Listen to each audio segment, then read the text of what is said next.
Hello, I'm Joel Hargis with the Florida Aviation Network. We are continuing our Veteran Fliers series today here in beautiful Spruce Creek Fly In community, which is here in Florida just south of Daytona.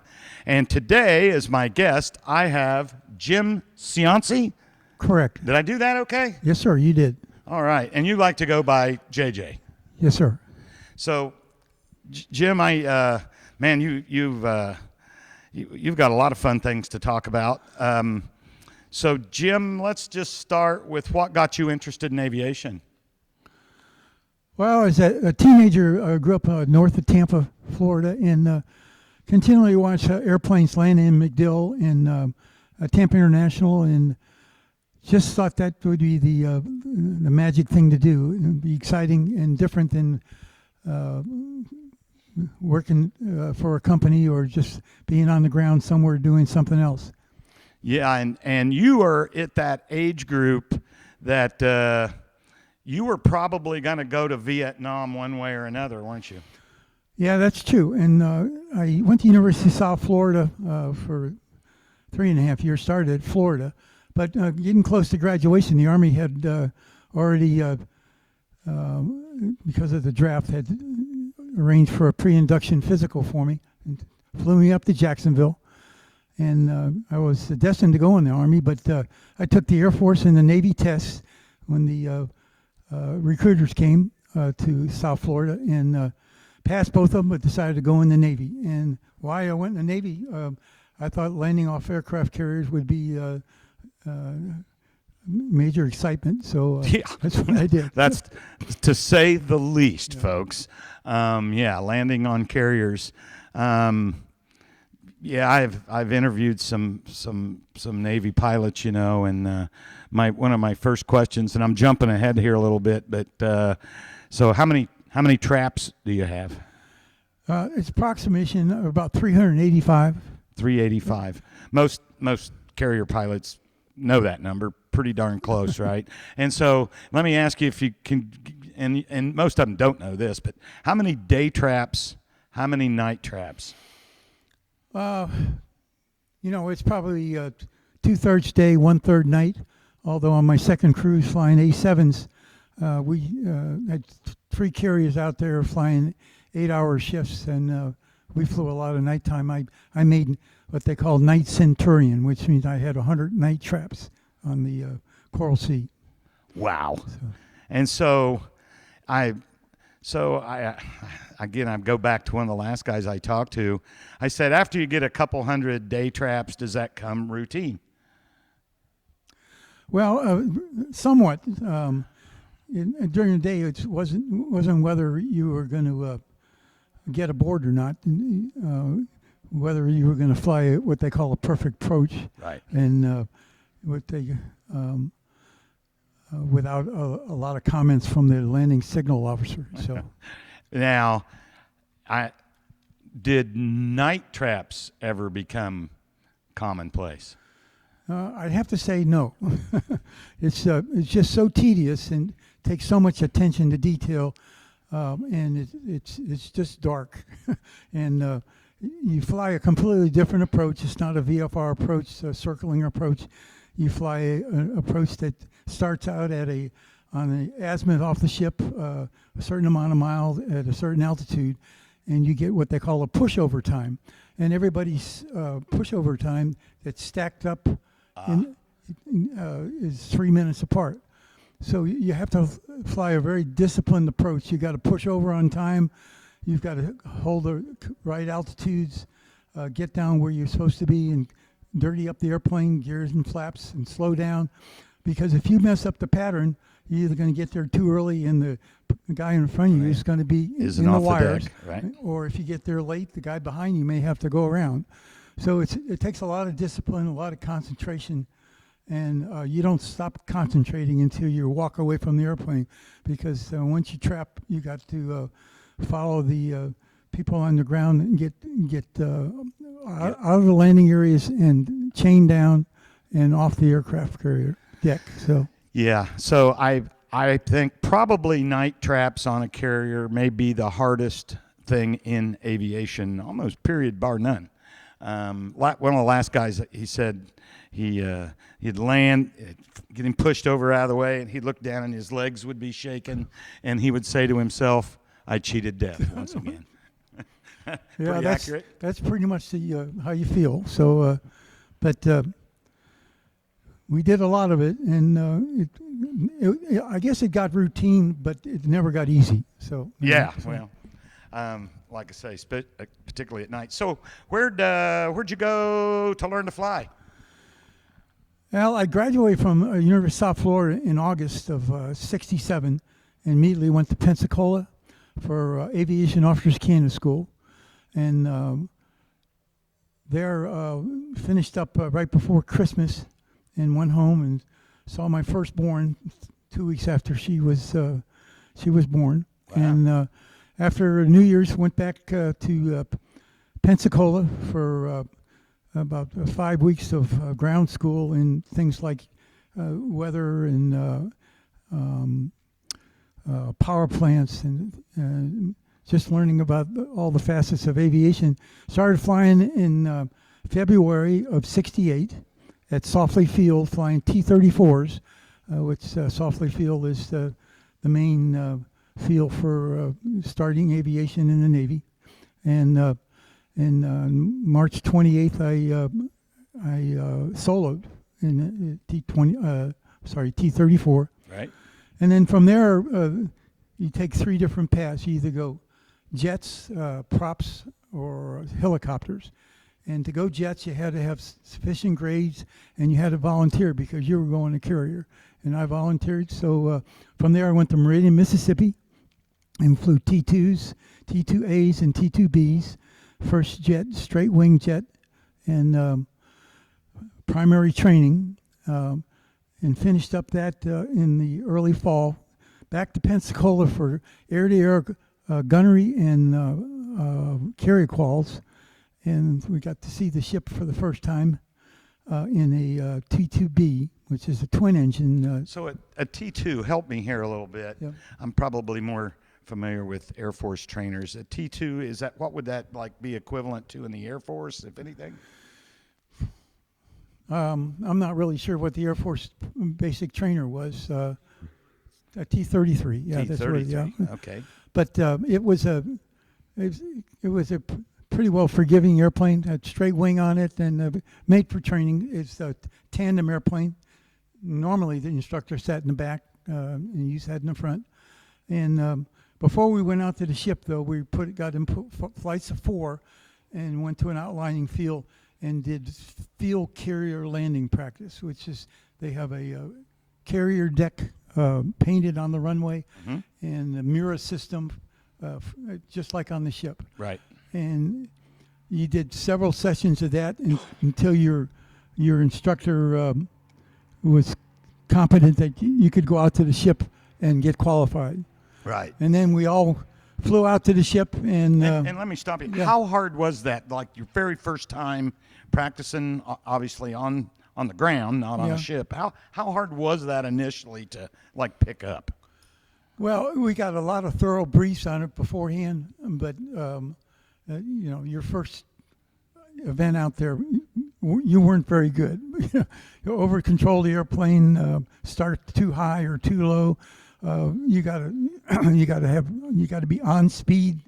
You have to be on lineup and on the glide slope, and those things have to be coordinated. And it takes quite a bit of training to get it to right. the end. I mean, as a pilot, that's something we do every time we land. Yeah. But we got a little bit of margin. That's right. And on that, your margin is down to just fractions of nothing. And you'll hear the phrase from the LSO, landing signal officer, "fly the ball," which Right. means you have to concentrate on keeping the ball centered on the mirror to be on the glide slope. Okay. Right.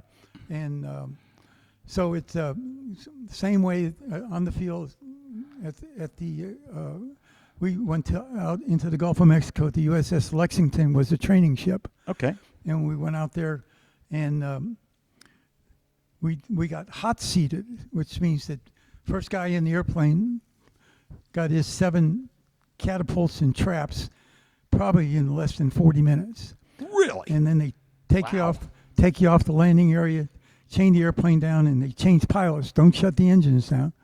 And then you taxi up to the cat, and you get your 7, unless Really? you bolter, which means missing the wires. So. Right.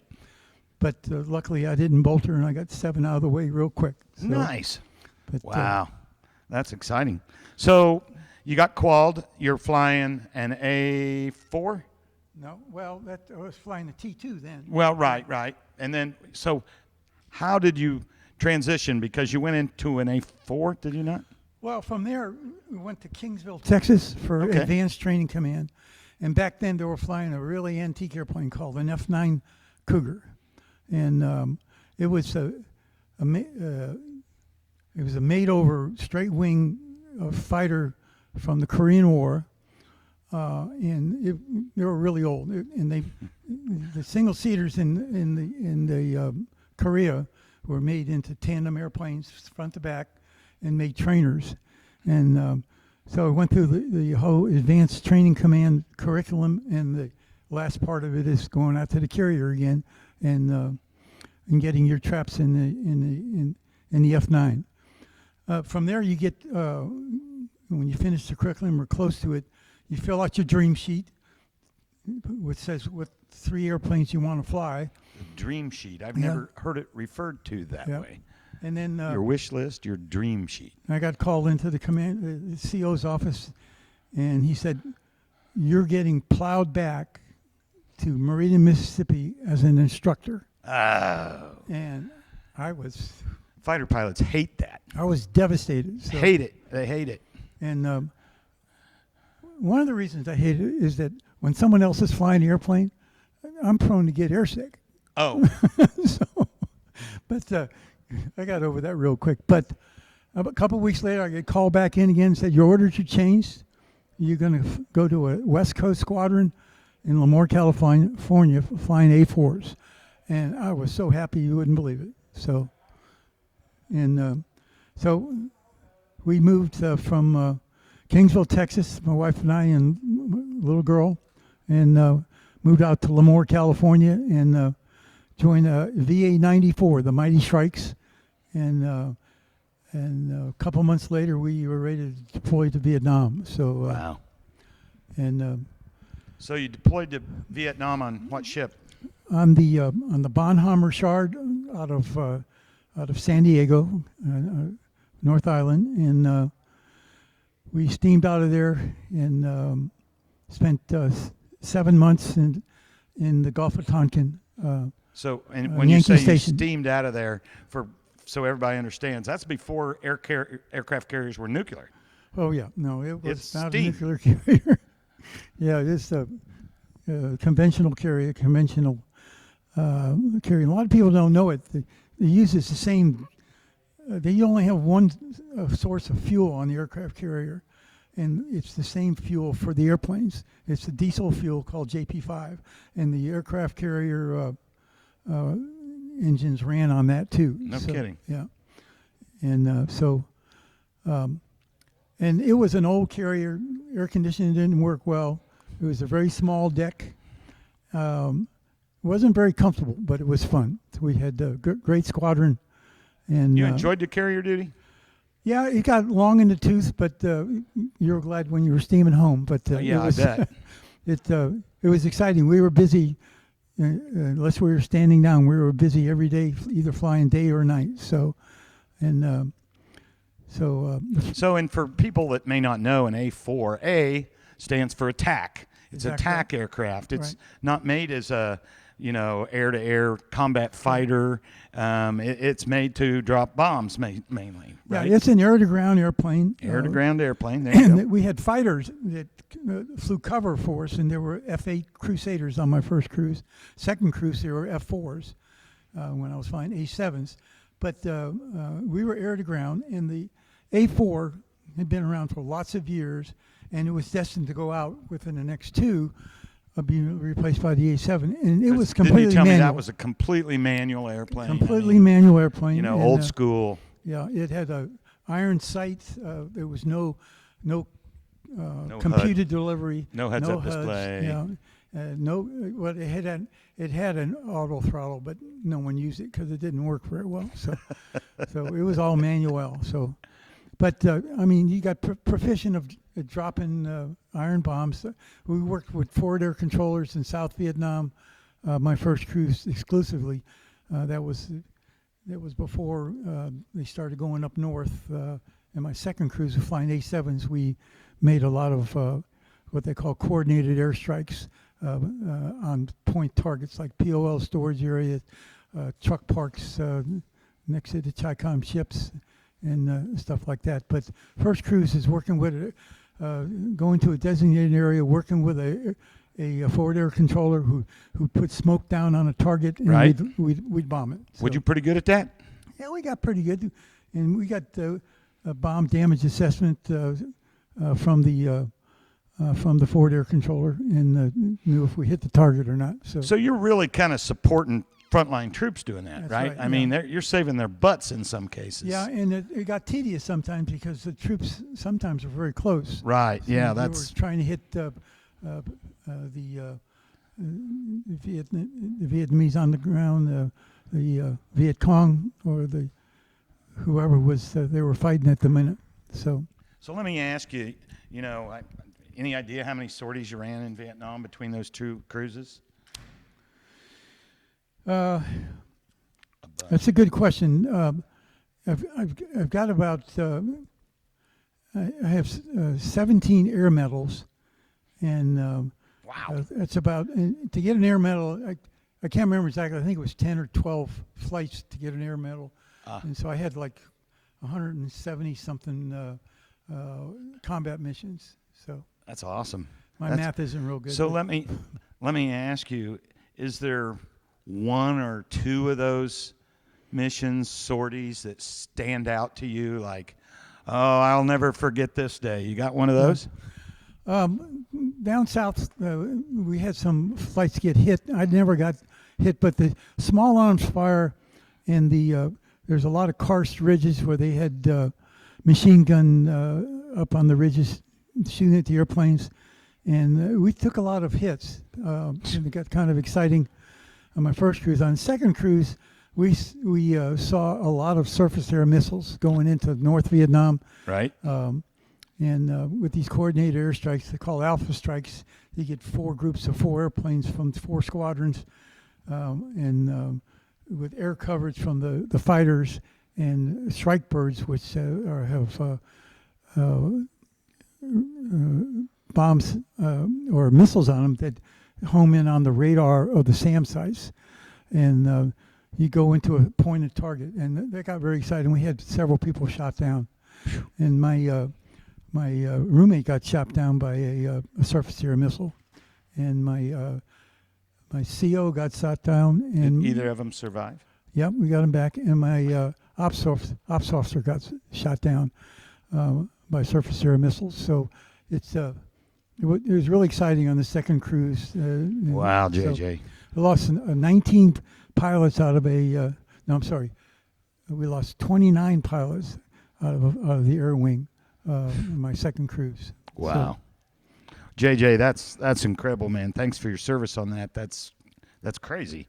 So as we're getting close to the end of time, so you're still not done flying and flying formation, like on your shirt there, SX 300. Yeah. I happen to know what that is, but tell our audience what an XS 300 is. Well, it's made by Swearingen SX 300. It's probably the fastest all-metal home-built airplane. And Ed Swearingen was a master designer and aerodynamicist, and he was determined to build an airplane that could go 100 miles per hour faster than the normal general aviation airplanes. And so we cruise around 220 to 230 knots indicated, which is pretty quick. And That's real quick. I mean, I fly a Mooney, and I'm, long cross-country cruise. I'm cruising about 180 knots. Yeah. It tops out at maybe 200, and you're just smoking me. But that's a 2-place aircraft, Yeah. fully aerobatic. aircraft. It is. And here at Spruce Creek, you fly with a group of those. Yeah. What's that group called? Well, Nuts? the overall group are called the Gaggle Group, but we fly. We don't have a name for our 4 airplanes that we fly together. But Keith Phillips is our leader, and I'm usually number 2. Jim Hoyt number 3, and Jim Vitale number 4. And we do a lot of flybys for and missing man formations. Missing man for veteran Yeah, funerals. for veterans and stuff. So That's awesome. And how many horses your XS?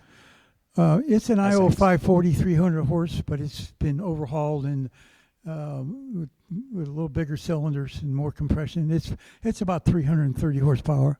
So Wow. and, So how long you been at, well, let me ask this question first. How did you find Spruce Creek? well, my wife and I were looking all over Florida, different areas. I was really looking for a golf community. And a friend of mine that I flew with at Delta had a place in New Smyrna, just south of here. And he said, well, you need to go look at Spruce Creek. And I said, what's that? And he says, that's the biggest flying community in the United States. And it's also a golf community.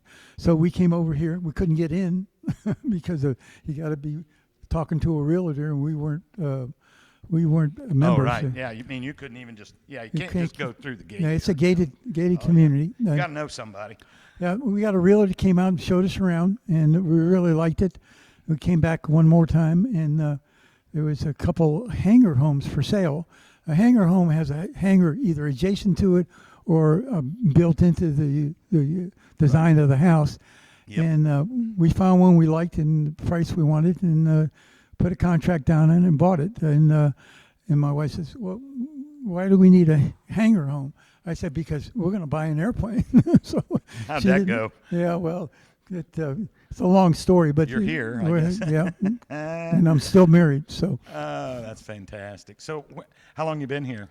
been here since 2006. I retired from Delta Airlines after 33 years. Oh, you flew for Delta. We didn't even go down that road. Yeah. What'd you fly for Delta? Well, I flew several airplanes, but I retired on the 777 Oh, and flew the MD-11 before that, and both the long-range airplanes for Delta. so yeah, the 777, Europe, Asia, both. Europe, Asia, and South America. So, Wow. that was a great How career. long did you fly for Delta?